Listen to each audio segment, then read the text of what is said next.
Your shopping cart class needs the ability to add items. Create an empty add item method which takes two parameters, which should be the ID and products. Creating a method might look like this. It says, so we have an example here. We have a class named computer, and inside the class, we have a constructor which has a keyword this, and it is referring to the property RAM, and it is assigned to the number 16.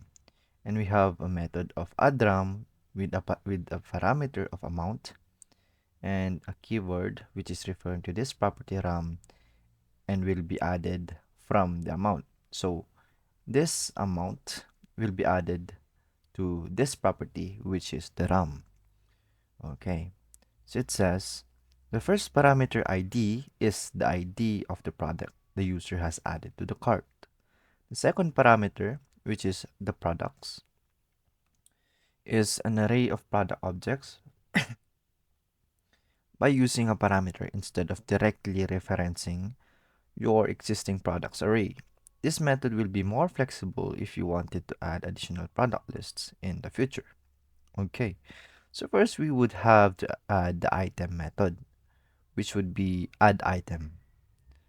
So we add the method here, add item, and then a parenthesis to input where or to input our placeholder or parameters. And don't forget the curly braces, which is the body of the method. As for the parameters, we have ID and products. So we would have two parameters inside of our method add item. First would be ID and then products. And that would be it. Nice.